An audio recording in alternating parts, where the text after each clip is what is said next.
Today I want to share with you some very practical questions that you might want to incorporate in your life to help you really live a fulfilled life. In that collaboration, I think there is so much to be learned.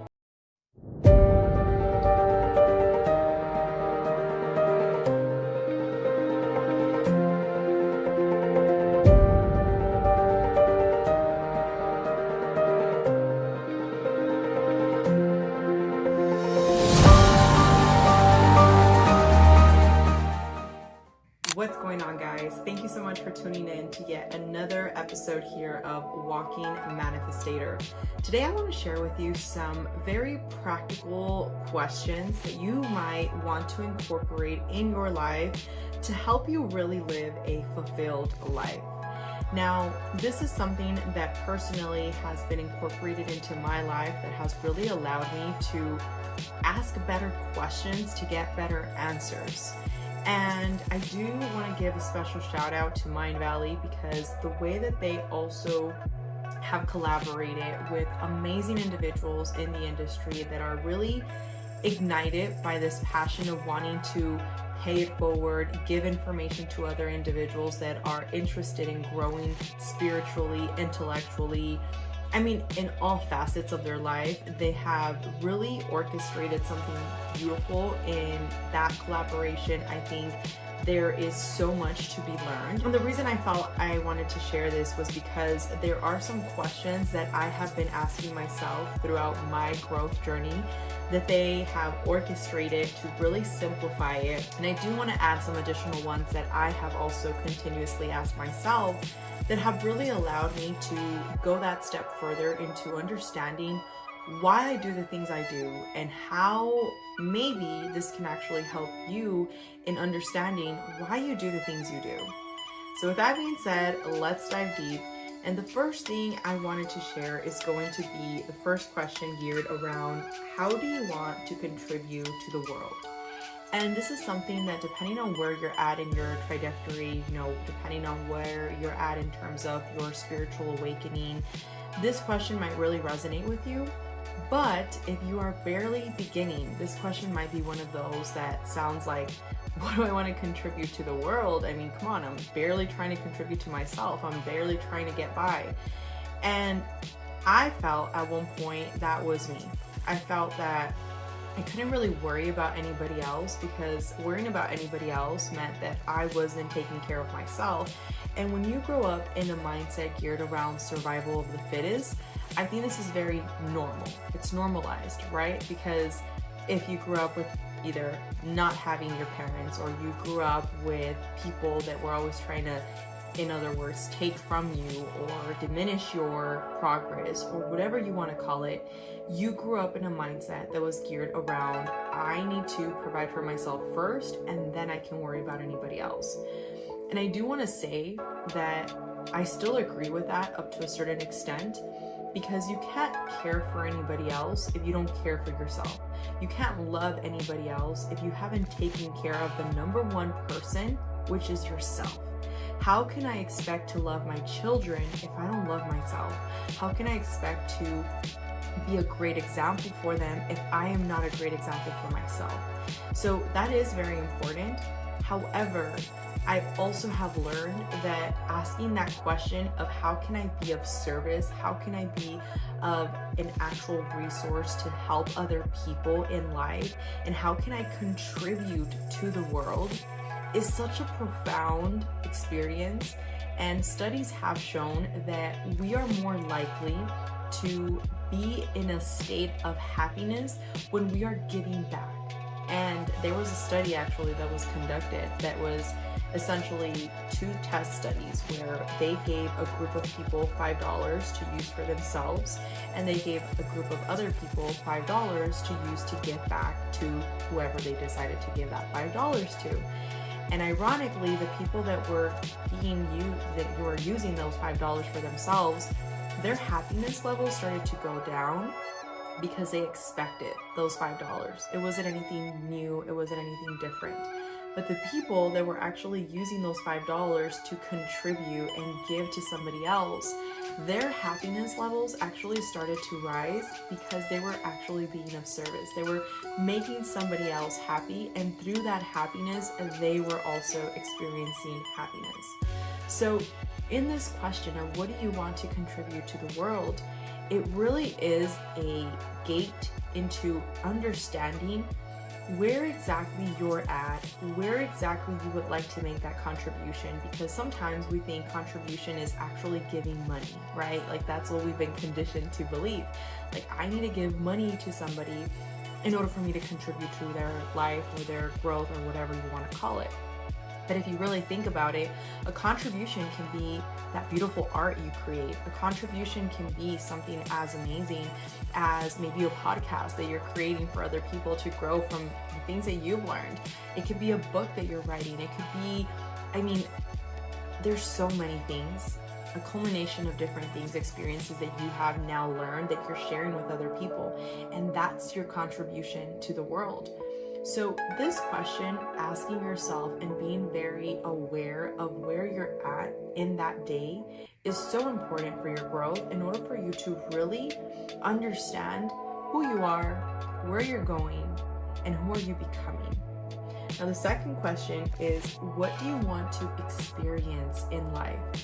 And this is also an equally magic question, because if you think about it, a lot of us have been taught to choose a job based off a title, based off a salary we're going to earn at the end of the year. And for most of us, especially if you grew up in, lack mentalities, you were taught you need to go to school, you need to get good grades, you need to go to college, you need to graduate in order for you to get a good job, get some money, get a family, and then the cycle kind of continues. But the reality is that when you ask yourself, what do I want to experience out of life? What do I want to actually feel when I wake up in the morning? What is the energy that I want to radiate to my family? Or man, if you have nobody that you're really close to at this point in your life, just to yourself, who do you want to look at yourself in the mirror as? And when you ask that question, what do you want to experience out of life? That was personally something that I incorporated without even realizing when I was in 3rd grade. And I bet you anything, if you look deep down into the questions and the things that you have gone through, there's something embedded in there.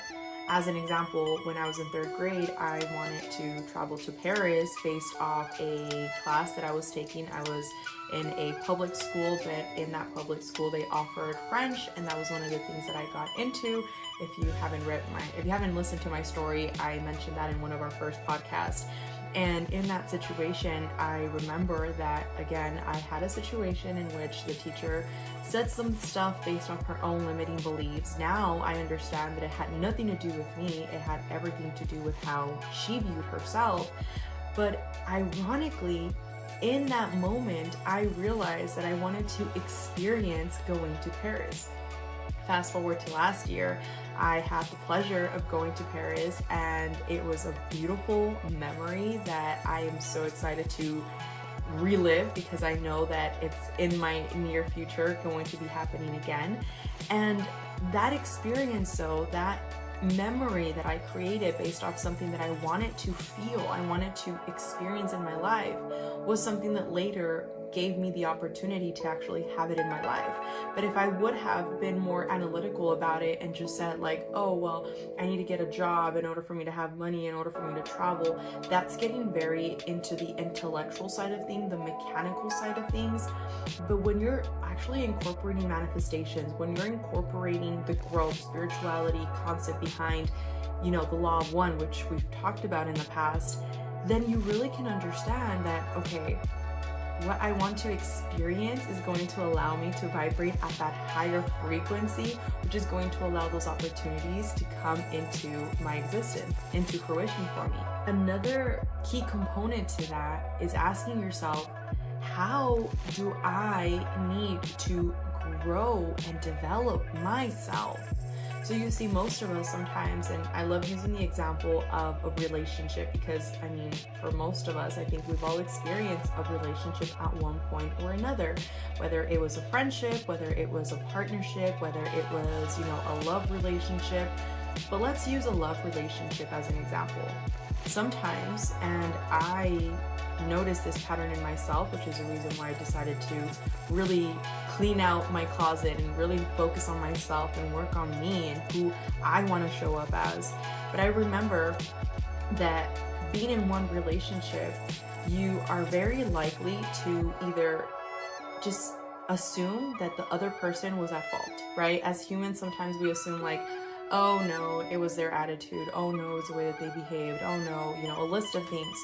But we fail to look at ourselves. We fail to look at how we're showing up. And the reason I wanted to use the example as a relationship is, let's say you have had a past relationship and that relationship didn't work out for whatever reason. Maybe there were a toxic person, maybe, you were the toxic person, maybe, there was financial problems, or maybe there was like distance involved, whatever the case is.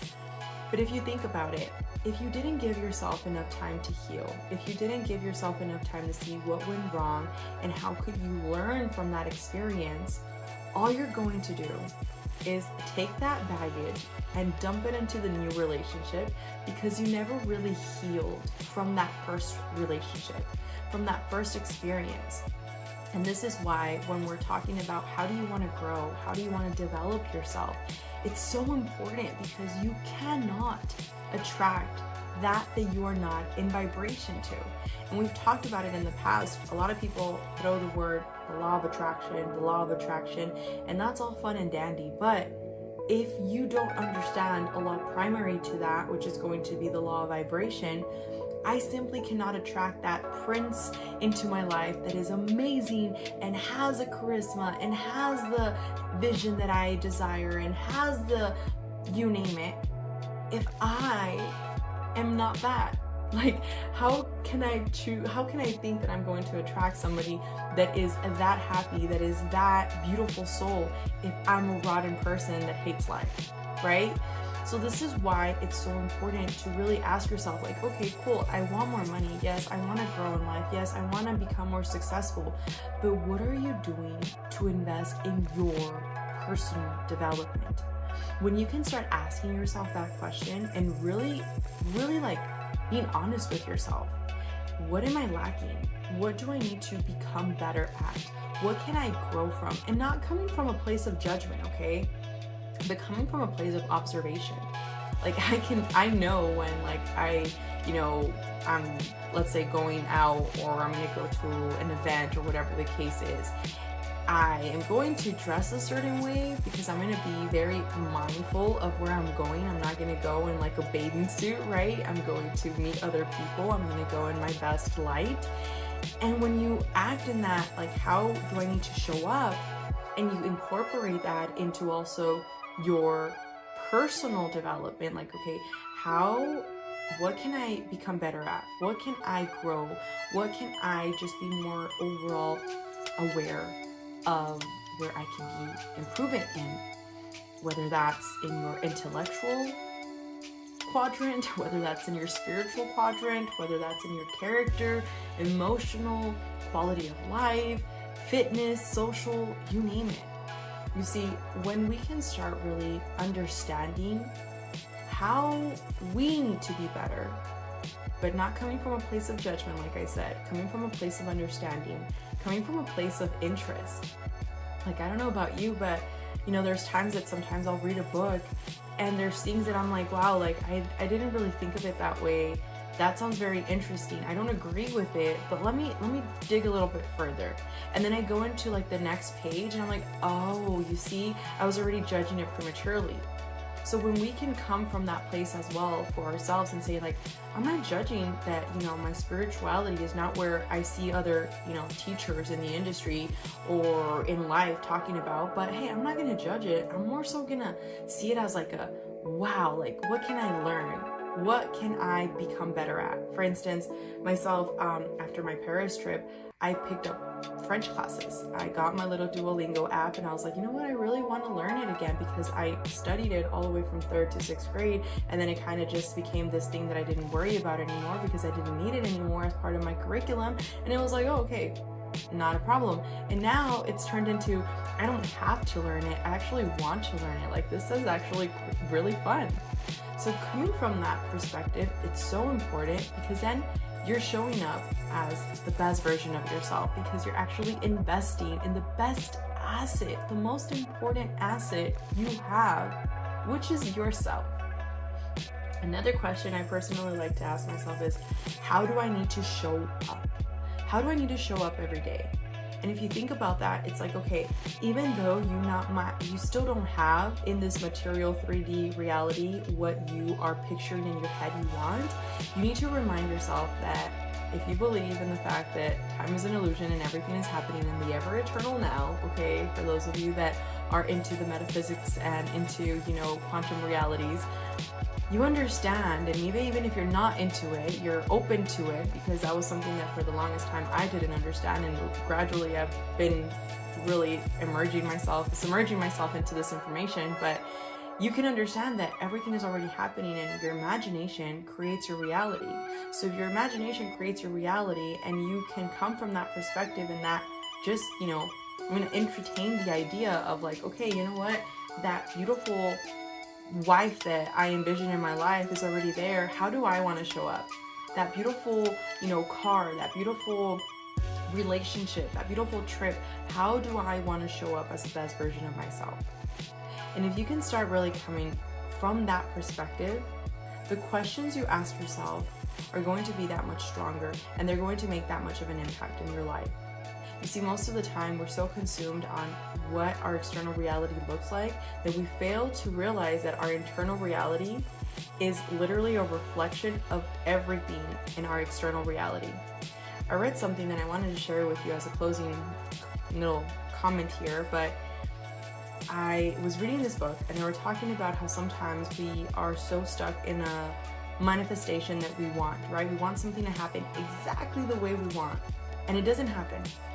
And sometimes we don't realize two things. Number one is that the universe is sometimes able to give you something better than what you even picture in your mind, because you have limiting constructs of reality. Therefore, something extraordinary can be out there that you haven't even thought about. And number two is that it's an echo, it's a reflection, meaning that if you're telling, let's say, yourself, like, you know what, I'm a better person. Yeah, like, I've really been working on myself, and you know what, I've really been going to the gym, and I've been working on how I communicate with people, and I've been working on, reading more, and all that is great. But then let's say that one person that always triggers you comes along and says that one thing to you that really pisses you off. Well, now you are presented with a choice. You are presented with a choice to prove to the universe, to prove to yourself that you are actually vibrating at a higher frequency, meaning you're not going to react the same way that you would react in your past version self, or you solidify your reality and show to the universe and to yourself that you are still the same person, that you are still vibrating at the same frequency. Therefore, your reality comes down to repeating itself. And that was such a eye-opening moment for me, because when I read that, I was like, I love how this was worded, because it's so true. Sometimes we get so consumed on what we want, but we don't realize that there's something better out there that we haven't even thought about. And number two, we talk about being at a higher vibration, but yet the moment that something doesn't happen the way that we want it to happen, we react the exact same way that we were acting in our past reality, in our past vibration, but yet we're saying and we're claiming that we are better, that we are different. So I think that we really need to just take a moment to understand that we always have the opportunity to grow and to become a better version. And you have the choice within you. You have the choice to decide whether you want to be a negative Nancy and criticize everything that is happening around you, or you want to give it a try and see how extraordinary things can happen, and see how much of a walking manifestator you can actually be. With that being said, I want to thank you so much for tuning in into today's episode. Shout out to all of you guys that continue to follow and support the channel. It means so much, because for myself, one of the things that I want to contribute to the world is to make more people believe in themselves. I want to truly inspire people to understand that you are absolutely capable of achieving anything you desire, no matter where you come from, no matter where you're at, and no matter where you've been. I thank you once again, and I will talk to you guys on the next one.